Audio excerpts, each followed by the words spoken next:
Continuing our intellectual journey, we are privileged to have Dr. Craig J. Selby, the Academic Director of the Third Degree from New Zealand, an exceptional international plenary speaker who will share valuable dimensions of international exploration and innovation. Thank you very much for letting me be here today. Very quickly, a little bit about myself. My name is Craig. I'm a New Zealander / Australian, but I've been living in Malaysia for the last 20 years. I'm a historical and qualitative researcher. I run a consultancy company called The Third Degree, and I work with PhD candidates and early career academics globally. I wanted to talk about today creative research methods in business research, and it's really a reflection and a projection on that. The plenary discussion that I've got is not really so much an observation on an aspect of research like our two prior speakers, but rather on a matter of research approach. To me, it's actually a personal call to think differently as researchers. And I want to echo what Nazia said earlier about opening our minds and looking at new ways to conduct research. We would need to be able to embrace different ideas, generate and curate more impactful research opportunities. And we need to elevate our research to higher levels, ensuring that we can remain competitive on a global scale. And this is not competitive in terms of rankings or publication outputs, because I'm not really into that, but actually in terms of embracing methods to engage with the research subject matter and to curate responses and answers to solutions in ways that others at the cutting edge are also doing. I believe our mandate as researchers and also as academics is to advance collective understanding in society and that of knowledge. Our task should be, or I think is, leave no stone unturned in the pursuit of knowledge. And that in turn contributes to society and to the future or futures. This drive should be encouraging us to inherently embrace interdisciplinarity, but it also begs us at the same time cultivate new and valid approaches to ensure our research is both representative of and representative for all stakeholders involved. Researchers and practitioners are very good at speaking about innovation in business, but they're not so good about talking about creativity when it comes to business researchers. As researchers, we push an agenda or a trajectory, but are we actually living that very philosophy that the agenda or the trajectory in research that we undertake suggests? I personally feel we have the opportunity to do more in respect of this to strengthen our research impact. So, a call to think differently. The need to evolve research relies upon two junctures: understanding the world around us and understanding the way we research the world around us. All of us, but especially those who are PhD candidates or early career academics, we need to not only evolve our disciplines through our research, we need to explore new ways to understand to undertake the research so that we provide robust outputs. We need to not only explore new ways to we need to not only learn new ways to approach research methodologies that can help us, but we need to be given encouragement in knowing that these approaches are acceptable in mainstream research, and that we as researchers will not be judged as fringe researchers, which we certainly are not. This brings us to another challenge for postgraduate and early career researchers: getting our supervisors and our institutions to embrace non-traditional research methodologies as being acceptable and certainly credible practice.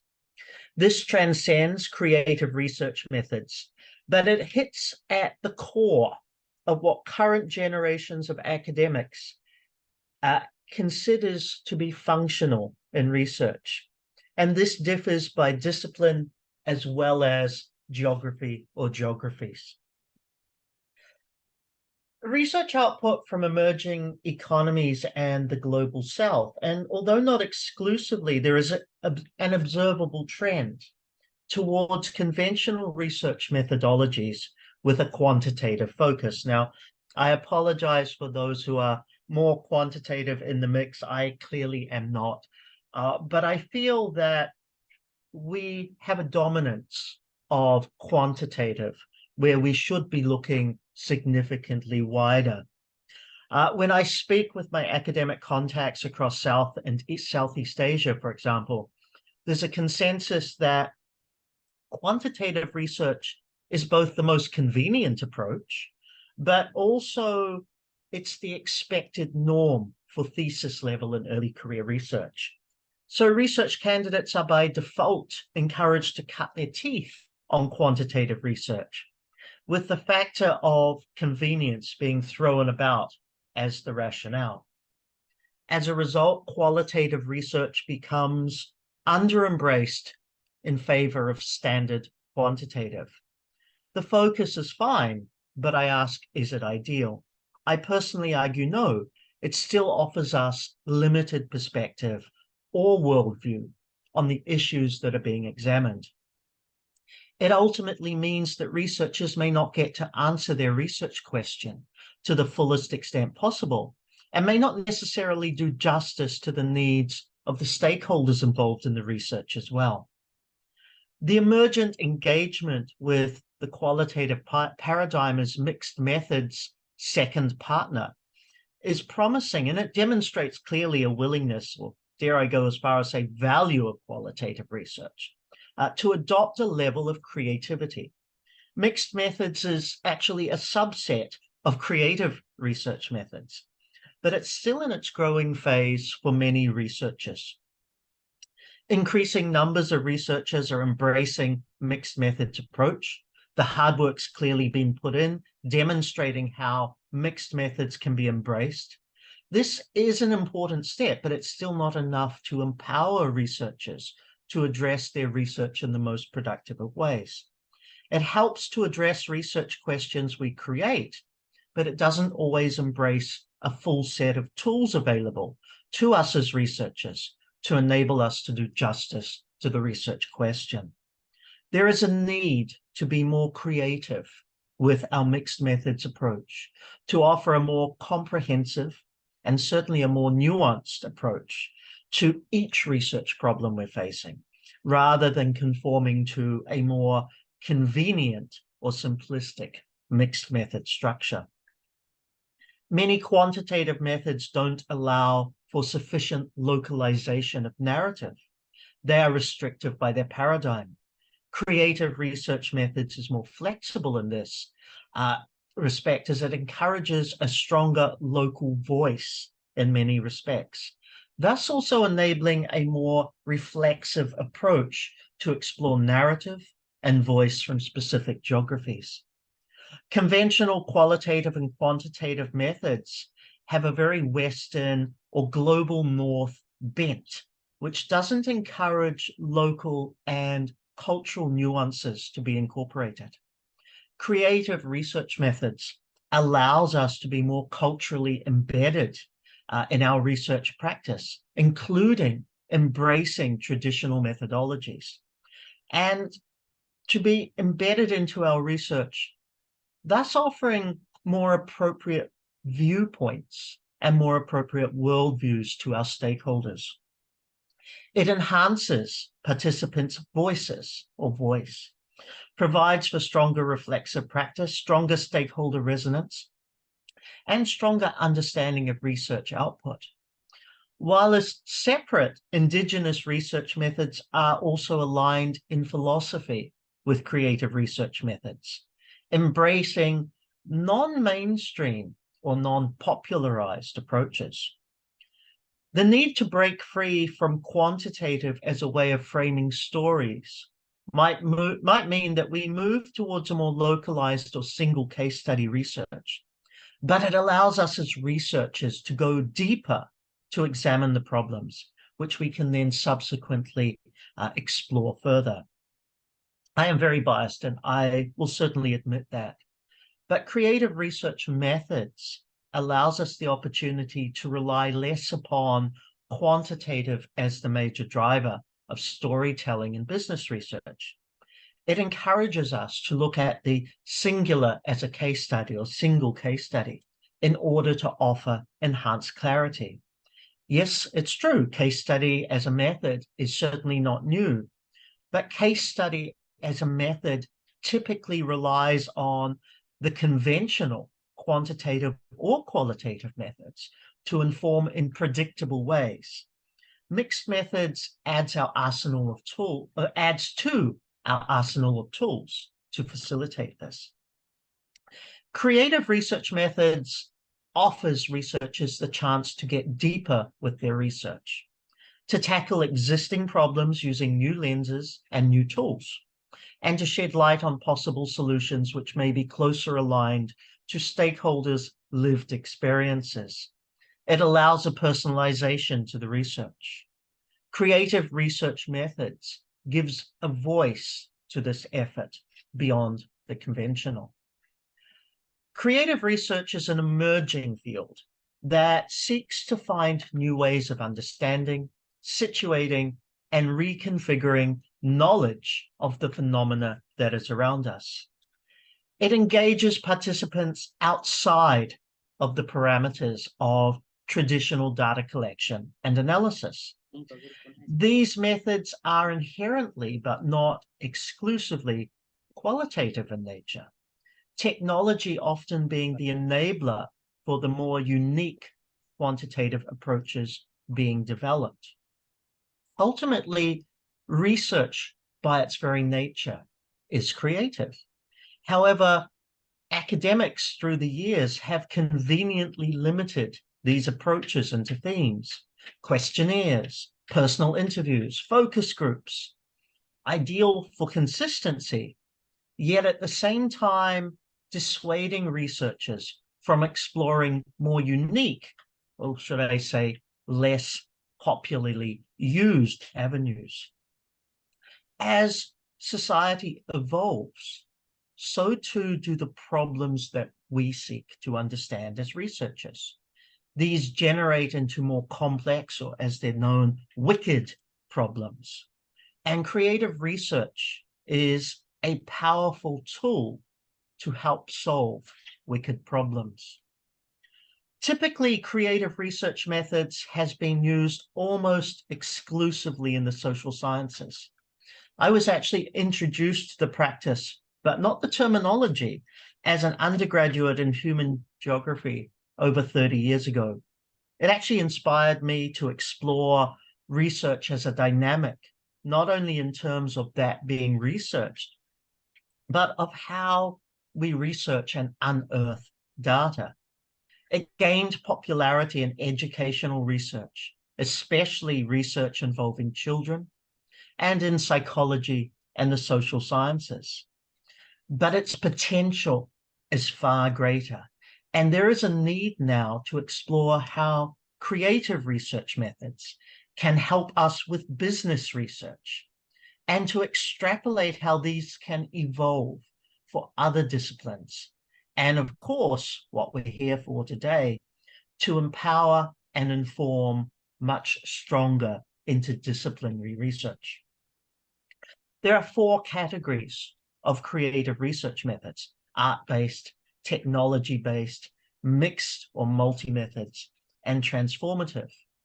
Much of what constitutes these 4 is already within our research programs. Either we don't see it for what it is, or we're using it in a way that is rather simplistic or underutilized. Incidentally, the apparent disconnect in description of these 4 does not distance them from their creativity.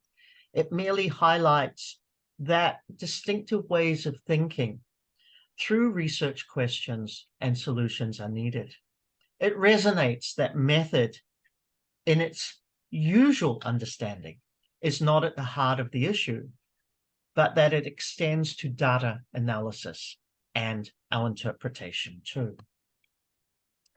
To embrace creative methods for many of us will involve a fundamental reassessment or realignment in or of our mindset or worldview as researchers. This is not because we're challenging ourselves to think substantially different. We're not. But we are being challenged to look beyond traditionally accepted and convenient methods and embrace new practices a lot more, alongside being better in touch with our intuition or gut instinct as well. This, to me, is a very manageable task. It's simply exploring and understanding new tools, new ways of thinking, how to engage with participants, how to obtain necessary data, and to analyze and interpret this data. We simply ask the same questions, but we explore gathering data in different ways. Will each of these ways give us a more comprehensive result? Not necessarily so, but we know that they will offer up new insights and new experiences that can contribute to explaining the bigger picture. And to me, that is the goal. New approaches to solving new and old questions. We can still use old methods too. Creative methods doesn't ignore the traditional. It just reshapes them and adds to them. As researchers, and especially those of us in the room who are supervisors, we must focus on how we can be more creative in evolving our existing methods, iteratively adjusting them to be more responsive to needs, ultimately being more productive towards the generation or the creation of solutions for our research. Now, quickly to focus on business research. We must focus on how the 4 types of creative methods can be applied to problems in the broader business disciplines. How can these approaches inform and extend our existing approaches, ultimately giving us stronger research data and outcome? We're here today about interdisciplinarity, and interdisciplinarity is inherently creative regardless, because of all the problems or all the challenges between disciplines that we must resolve. It's probably easiest for us to say that most opportunities for creative research methods and interdisciplinary research are probably sitting at the intersection of social science and business research. The opportunity to embrace creative research methods is certainly a positive one, and we should start where it is convenient for us as we develop our skills, but continue to push the envelope as much as we can in creating interdisciplinary research trajectories that offer more valuable insights for us. We all here know the value of interdisciplinary research. We know, or we all know, that such research adds considerable value over and above monodiscipline approaches. And we also know that not too long ago, interdisciplinary research was sitting at the fringe, looking in, versus today, its enviable approach or position to solving those wicked problems. Thus, as interdisciplinary researchers ourselves, we should know the challenges that we face to be accepted into the mainstream. And we have been, and we will continue to be. And just as we should embrace and advocate for the use of creative research methods as part of our journeys, to solve those wicked problems, don't we need equally as wicked approaches or methodologies? It would seem very remiss of us as interdisciplinary researchers, us as groundbreakers in academia, to shun new approaches and just stick with the convenience. Interdisciplinary research reinforces the need for voice for researchers. It highlights that different perspectives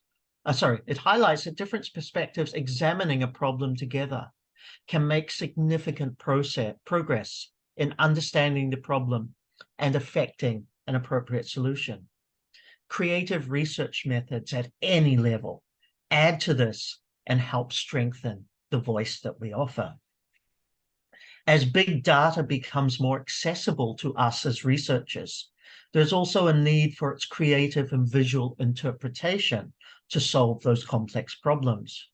Rather than being labeled as a logistical challenge, actually creative methods offers up the tools to be able to embrace and incorporate this.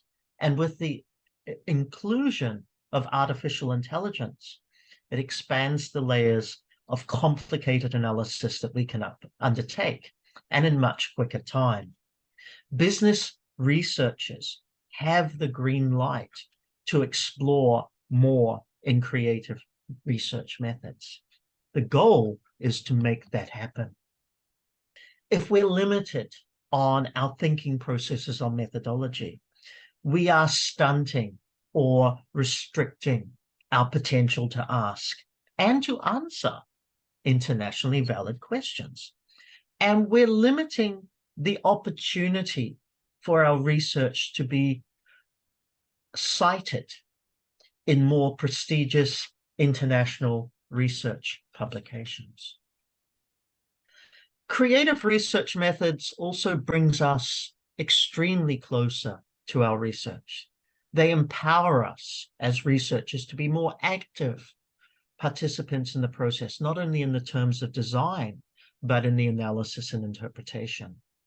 They force us to examine our research and the research processes through different lenses, thus connecting us to our research in a different way. This opens the door for us as researchers to be more reflexive in our research practice and to start building an understanding of our specific role within the research. This may not apply so well for every researcher, but it does help some researchers in designing, executing, and communicating their research better. For the interdisciplinary researcher, it helps to unveil bias. It helps understand the connections and the motivations of not only the researcher, but the discipline itself. And it enables exploration of the motivation that an interdisciplinary approach creates and generates. With academia learning to adopt to the new AI explosion, it also provides both opportunity and challenge for us. Challenge is navigating both the power and the potential of AI, embracing it within our existing understandings, paradigms, and capabilities, and ensuring that we don't cross essential ethical boundaries in research. AI allows for the type of research or the type of analysis that the human researcher on their laptop in their office would not typically have the bandwidth or the funding for. But the link to creative methods. Creative research methods doesn't only look at the data collection approaches. That's the typical arts-based approach. Creative research methods includes the use of technology in research data acquisition and analysis, ultimately meaning that many of us are going to be embracing elements of creative methods in our research, even if we do think ourselves as traditionalists. However, the bigger picture is that AI brings to the complexity of data analysis and problem solving. We can look at multifaceted data, overlay it to draw inference and make different conclusions. We can bring multiple data sets together in ways that previously were not in scope. And I'm talking qualitative and quantitative here. We can embrace different types of data, including inconsistent data, to help us make sense of the phenomenon we're exploring. Regardless, what it does is power up our ability to work with data for research purposes. It's already happening in the market research industry significantly, and we can bring much of these principles into broader academic research. Research ethics do not have to be compromised with the inclusion of creative research methods as an approach. The same set of base considerations apply. Ethics will always continue to be a negotiation or a trade-off between what's right to do and what issue we need to solve as a researcher. What's added to the ethics discussion are enhanced considerations about harm, anonymity, image capture, especially if we're doing work photographing or videoing others, and new forms of plagiarism and dishonesty, including issues related to copyright. These ethics discussions clearly need to be at the forefront of our exploration of creative research methods, offering transparency for future generations of researchers, but also helping us to make our methods and our approaches, especially interdisciplinary, more robust. So today, my call is to embrace the creative in order to explain the everyday. The biggest challenge creative research methods face is in convincing existing researchers to embrace them, or to encourage our postgraduate research candidates to embrace such new approaches. For many of us, this is a fundamental leap in thinking, but it is also a natural trajectory that we can confidently proceed down. It is not about completely re-envisaging how we do research, but in taking our existing structures and being somewhat more innovative in their application to our research problems. I started this presentation by mentioning that it's a plea to embrace new research methodologies. I'm going to finish it in the same way. Explore creative research methods and their application to your research and to your research candidates' work. Don't dismiss creative research methods as fringe or inappropriate. Understand them and understand the value they can bring. Be open to accepting new approaches to working with the research that you are doing. Thank you very much.